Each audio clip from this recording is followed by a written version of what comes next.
Oi, o meu nome é Lucas Gama, Gama com 2 M's, e boas-vindas ao GamaCast de Halloween.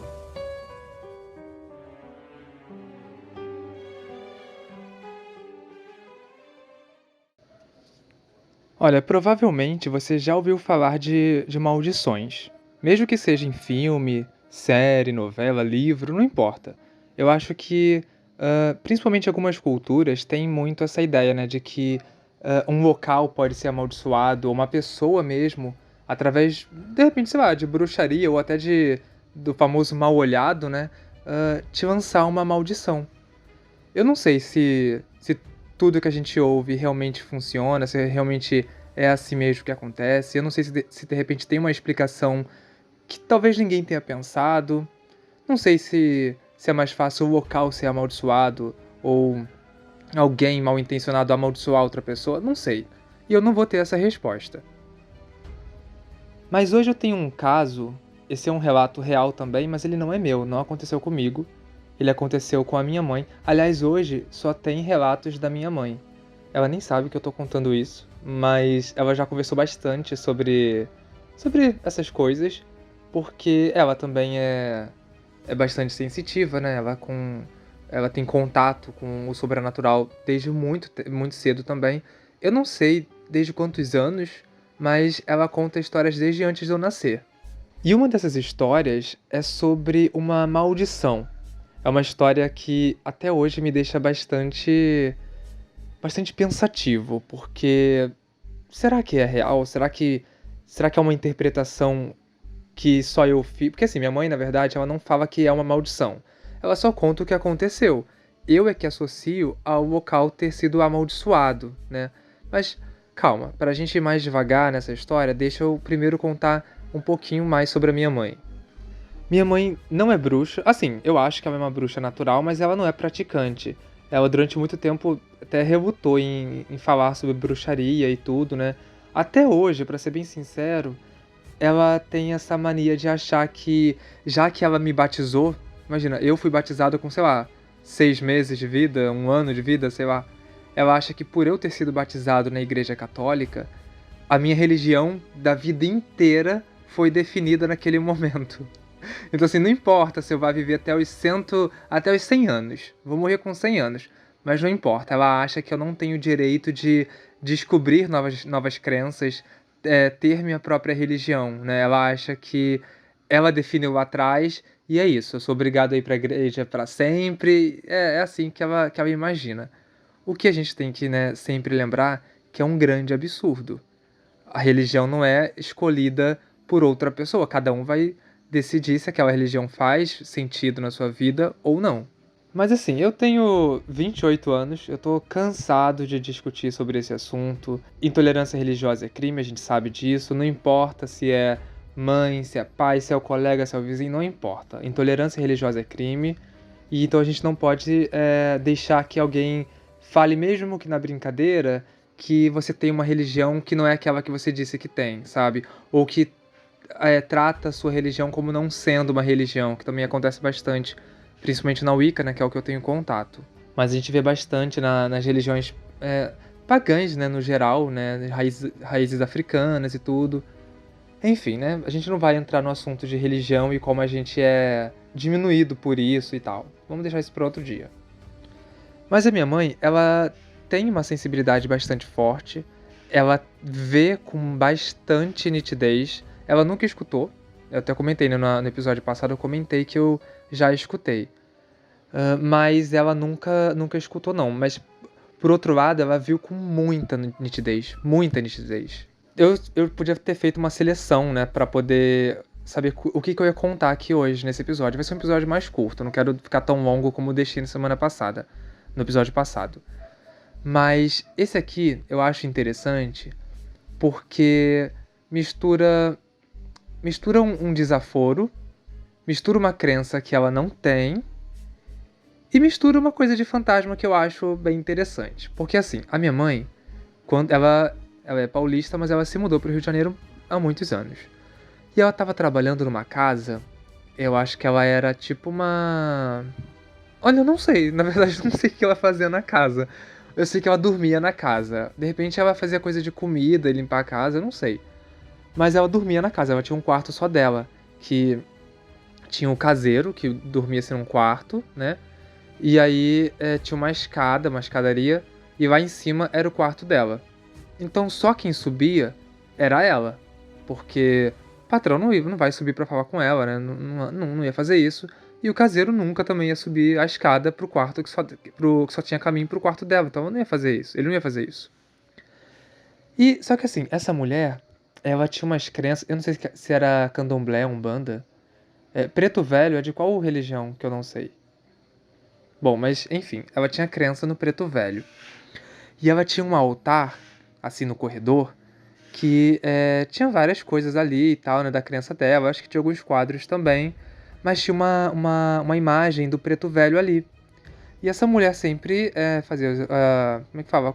Não sei se ela conversava ou se ela só fazia orações. Mas enfim, ficava ali. Ela super respeitava e tal.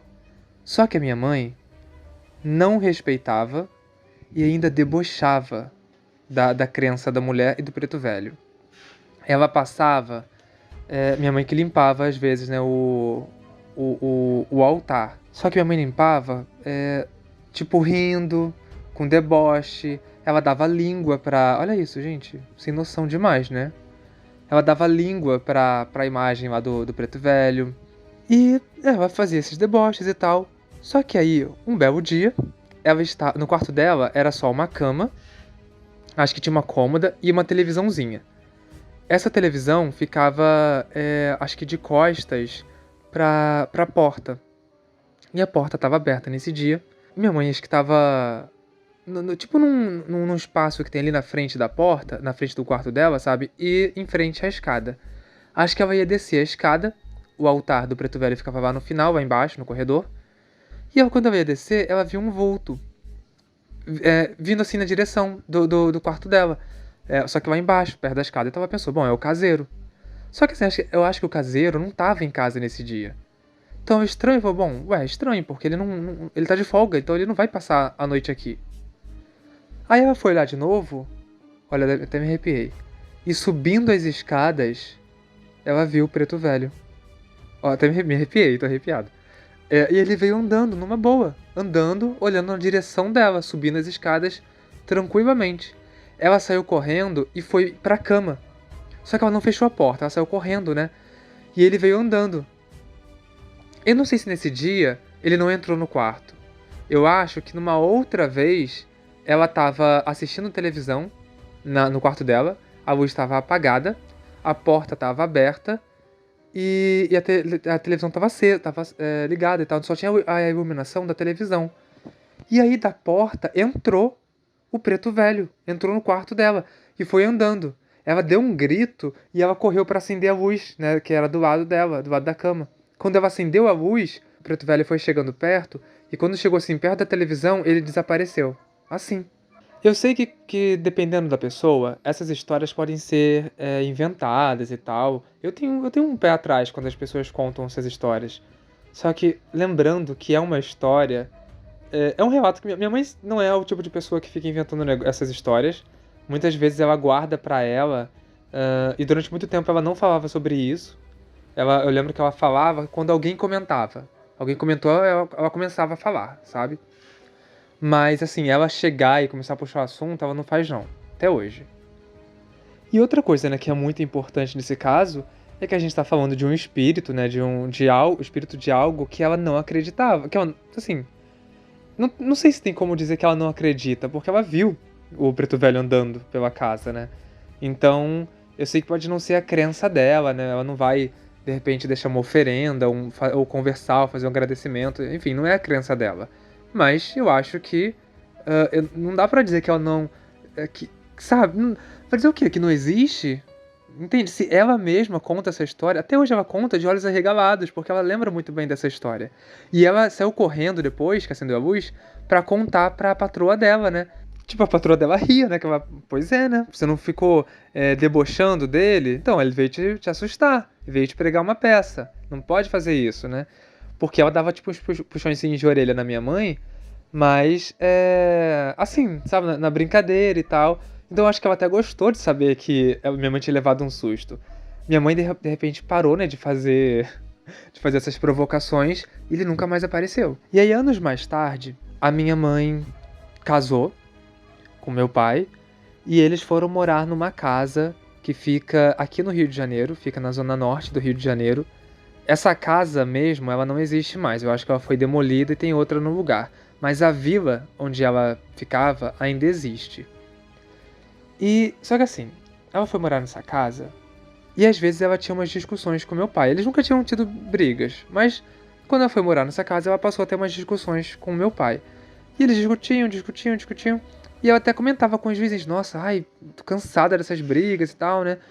E os vizinhos falavam, não, mas é assim mesmo, o casamento é assim, né? Você tem um relacionamento. Quando você vai casar com a pessoa, você passa a conviver com ela, é diferente. Você tem outras coisas que pesam, né? Tem pontos positivos e os pontos negativos. E aí, tá, passou um tempo, ela ia vender o... Não sei se ela ia vender ou se ela ia emprestar o vestido de noiva dela. E uma tia minha foi lá pra poder experimentar o vestido. Então ela subiu na cama, né? Porque a minha mãe mandou ela subir na cama porque não queria que sujasse a parte de baixo do vestido.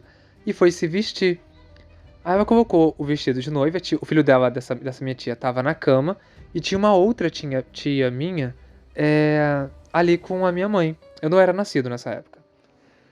Quando a minha tia botou o vestido de noiva, apareceu uma mulher usando um vestido branco na porta. Só parada ali, parada olhando séria, olhando pra elas, sabe? O meu primo, né, que era bebê na época, viu e começou a chorar. A minha tia que botou o vestido tava de costas, então ela não entendeu, ela não viu nada. Só que a minha mãe e a minha outra tia viram e falaram, tira esse vestido, tira esse vestido. Quando ela tirou o vestido, a mulher desapareceu. E foi bem estranho, né? Aí eu acho que nesse dia minha mãe não dormiu em casa. Não lembro se ela foi pra casa de alguma colega. Não lembro o que aconteceu. Eu sei que depois ela comentou com o... Acho que nessa época, ela comentou... Foi nessa época mesmo. Ela comentou com alguns vizinhos. Falou, poxa, gente, aconteceu uma coisa muito estranha essa semana. E ela contou da mulher na porta. Quando ela contou, as duas vizinhas dela que ouviram isso meio que se entreolharam assim rápido, sabe? Tipo, sabe quando a pessoa tem um olhar que você fala, tá escondendo alguma coisa? Então, foi mais ou menos isso. E minha mãe, ué, o que houve? Me fala. E elas contaram, essa mulher que minha mãe viu, né, provavelmente era ela, é uma mulher que morou ali antes da minha mãe e que ela vivia brigando com o marido, ela era muito ciumenta e ele, tipo, acho que não prestava e tal. E tinha muitas discussões naquela casa, muitas brigas sérias. Até que chegou um dia que essa mulher resolveu se matar. Ela se enforcou na porta. Era uma casa bem antiga, e aí a porta de madeira, ela era bem grossa, sabe? Aí tem a parte de cima assim da porta, que dava pra... eu não sei qual era a utilidade disso, né? Mas a mulher usou pra prender o lençol e se enforcar. Ela morreu na porta. E essa porta é a porta da casa onde minha mãe estava morando, porque a casa não tinha sido destruída ainda. Ela foi destruída, tipo, muitos anos depois que minha mãe saiu dali. E ela falou que as vizinhas contaram que essa mulher falava que ninguém ia ser feliz naquela casa, porque ela não foi feliz e tudo, enfim, umas coisas assim. E minha mãe, depois que se mudou pra lá, né, ela começou a ter muitas brigas com meu pai, coisas que não acontecia antes. Acabou que depois de um tempo eles conseguiram, né, se mudar dali. E eu fico pensando, será que aquela mulher conseguiu amaldiçoar aquela casa? Será que é assim que pode funcionar? Porque existem algumas crenças, né? A gente já viu, por exemplo, no filme O Grito, que é um filme... eu gosto da versão americana, mas tem a versão em japonês também, né? A versão oriental, que fala que quando uma pessoa morre com ódio, né? Com mágoa num local, fica uma maldição naquele lugar, né? Naquela casa, por exemplo, fica marcado. E quem se deparar com esse mal vai ser amaldiçoado. Eu não sei, a gente não tem contato com as pessoas da vila. Essas vizinhas já eram muito idosas, então tipo, já devem ter falecido, isso foi nos anos 80. A gente não sabe se mais alguém viu essa mulher, se continuou aparecendo depois que minha mãe saiu dali, se alguém chegou a morar na casa antes de demolirem pra construir outra. Porque de repente eles demoliram, tipo, sei lá, o vizinho comprou e aí fez só um terreno, sabe? Não sei o que aconteceu. Eu tentei encontrar algumas informações pesquisando na internet mesmo, mas, ai, gente, uma coisa muito chata do Brasil é que não é igual nos filmes americanos, sabe? Que eles vão até a biblioteca e começam a achar um monte de informação sobre aquela casa e tudo. Eu não consegui achar nada, e como é suicídio, eu acho que eles não divulgam, né, no jornal, então eu não sei. A minha mãe tem várias histórias dessas, tem uma que aconteceu no trabalho dela, ela trabalhava, era um restaurante. E aí, na época, ela era auxiliar de serviços gerais. Depois ela se tornou. Foi promovida pra cozinheira e tal. Ajudante de cozinha, não sei. E ela tava nesse restaurante lavando, ela lavou, né, a parte de dentro, ela tava lavando a calçada. E ela tinha colocado uma. Eu não lembro o que que era um negócio que era ligado na tomada, eu acho. E aí, pro fio não ficar encostando no chão, né?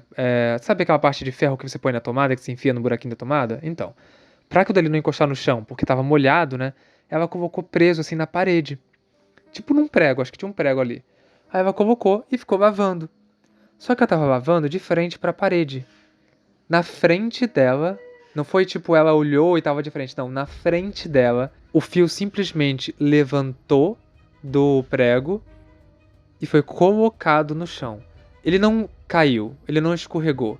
Ele foi levantado e colocado no chão. Foi isso que aconteceu. E ela, na hora, levou um susto, porque. Gente, não tem como. É contra as leis da física e da lógica de qualquer coisa um fio fazer isso.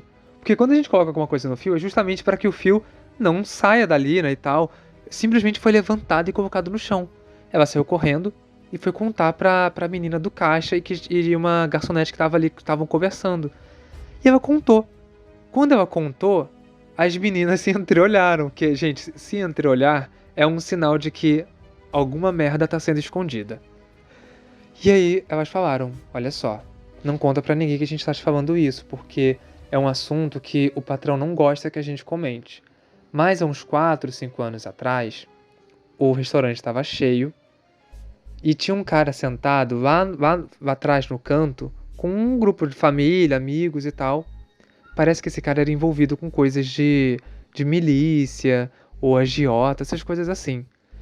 Entraram uns 3 caras armados e a pessoa do caixa pensou que seria um assalto. E ele falou, não, fica na sua aí que não é nada com você não. Eles foram até o final do restaurante e mataram o cara a tiros. Então, eu agora tô falando, Lucas, né? Eu acho que pode ter sido alguma coisa assim, sabe? De repente ele não fez a travessia, a alma dele ficou presa ali. Foi assim, na verdade, foi a única vez que minha mãe teve alguma experiência desse tipo naquele lugar. Ela não teve nunca mais nada. Acho que de repente algum vulto ou coisa assim. Mas, tipo, pra quem é sensitivo, vulto é coisa muito natural, gente. É tão natural quanto, sei lá, ver um cachorro na rua, sei lá, ver um passarinho, não sei. Então, esse episódio do negócio do fio é o que chama atenção. E uma outra coisa que aconteceu com ela foi recentemente isso. Eu já falei aqui sobre aqui de casa, né, que tem alguns espíritos e tal. Já falei de um cara que anda pela casa, que eu falei também no episódio passado que eu ouço ele andando, os passos dele na sala. A minha mãe tava dormindo e ela chegou, na verdade, e ela tem mania de fazer assim, ela tira o tênis, bota de um lado do cômodo. Aí ela atravessa e vai pra cama dela e dorme ali. Ela sempre põe o tênis do mesmo lado, porque é próximo à porta, né? E ela foi dormir. E aí ela acordou com uma sensação esquisita, ela ouviu alguém andando. Só que, tipo, eu passo por ali pra poder ir, quando eu saio, acordo de madrugada pra ir pro banheiro ou pra ir pra cozinha, faz barulho, então ela sabe que tem alguém andando por ali. Aí ela acordou e virou pro lado, assim, olhando pra ver, tava tudo escuro, mas ela falou, pô, não é ninguém. Aí virou de novo pra dormir, e de novo uns barulhos de passos. Aí ela olhou assim pro chão e ela viu uma coisa escura passando, sabe? Só que tava muito escuro, então não deu pra ver direito. Ela pegou o celular dela pra iluminar. Ela pensou que seria uma barata. Ela ainda pensou, pô, barata essa hora? Vou ter que matar, né? Ela pegou o celular pra iluminar. Quando ela iluminou, eram os sapatos dela que tinha aparecido ali do lado da cama dela. Gente, eu só consigo imaginar que o sapato andou até o outro lado. Tava tipo como se estivesse indo na direção dela, sabe, os sapatos. E ela sempre larga e ela põe assim no cantinho da parede. Então, não tinha muito sentido.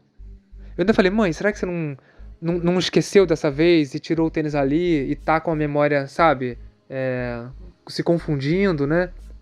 E ela teimou comigo. Ela falou, não, Lucas, eu não tiro o tênis desse jeito. Eu tiro o tênis ali e depois eu vou pra minha cama. Então, não sei o que pode ter sido. Eu fico com essa possibilidade do sapato ter andado sozinho. Se a gente tivesse câmeras, por exemplo, eu acho que a gente teria visto o sapato andando sozinho. Eu não ia gravar esse episódio dessa forma. Na verdade, eu ia pedir pra minha mãe gravar ela mesma contando sobre isso. Mas eu não sei se ela ia topar, e acabou que a semana passada foi uma semana muito corrida, aconteceu um monte de coisa.